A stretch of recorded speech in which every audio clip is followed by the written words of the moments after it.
Salut à tous ceux qui sont nouveaux, bienvenue. Et à tous ceux qui reviennent, content de vous revoir. Dans notre dernière vidéo, nous avons vu à travers un exemple biblique comment Dieu peut vous enseigner et vous guider pour faire sa volonté si vous êtes en connexion avec lui.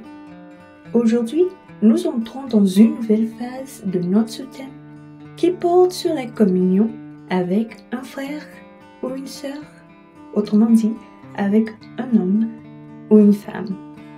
Et donc, sans perdre de temps, commençons. Vous est-il déjà arrivé de vous demander ou de prier pour savoir avec qui vous devrez ou ne devrez pas être en communion dans cette vie? Si votre réponse est non, sachez que vous vous rendez un très mauvais service. Car au cas où vous l'ignorez, vos fréquentations peuvent vous mener au succès ou à la ruine. La Bible nous dit que celui qui fréquente les sages devient sage, mais celui qui se plaît avec les insensés se trouve mal. Chose qui montre aussi que Dieu nous laisse faire le choix des personnes avec lesquelles nous tissons des liens d'amitié, de collaboration et ou de partenariat. Un choix décisif qui peut influencer différents aspects de nos vies, qu'ils soient faits correctement ou non. Et donc pour ça, certains, par peur de fréquenter les mauvaises personnes, adoptent un style de vie solo. Mais, pour être honnête, cela n'arrange rien, car nous sommes des êtres sociaux. Maintenant, vous vous demandez probablement s'il y a une autre solution, une qui est meilleure. Eh bien oui, la solution est de savoir distinguer les bonnes personnes des mauvaises. En effet, Dieu ne vous imposera ni ne choisira personne pour vous. Mais il peut vous aider à discerner les bons des mauvais afin que vous puissiez faire le meilleur choix.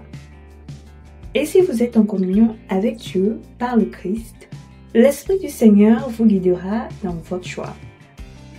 Cette capacité à savoir avec qui être en communion et avec qui ne pas l'être est si cruciale qu'elle est soulignée tout au long de la Bible et amplifiée par les apôtres dans leurs écrits.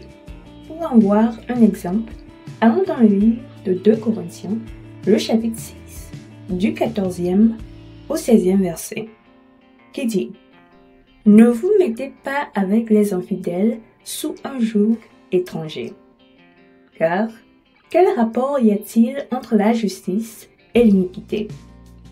Ou qu'y a-t-il de commun entre la lumière et les ténèbres? Quel accord y a-t-il entre Christ et Bélial? Ou quelle part a le fidèle avec l'infidèle? Quel rapport y a-t-il entre le temple de Dieu et les idoles? Car nous sommes le temple du Dieu vivant, comme Dieu l'a dit, « J'habiterai et je marcherai au milieu d'eux. Je serai leur Dieu et ils seront mon peuple. » Amen. Ici, l'apôtre Paul nous exhorte à ne pas entrer dans des communions qui nous causeraient misère et nous maintiendraient dans une sorte d'esclavage. Il nous exhorte en nous posant 5 questions qui mettent en évidence le contraste entre les bonnes et les mauvaises personnes avec qui s'associer. Et ces questions nous montrent qu'en tant que croyants, il est contre nature d'être en communion avec un incroyant. Et pour être clair, le mot incroyant désigne toute personne qui ne croit pas à la parole du Seigneur Jésus-Christ et ne la met pas en pratique. Et si vous comprenez ceci, Dieu serait au milieu de vous, il sera votre Dieu et vous serez son peuple.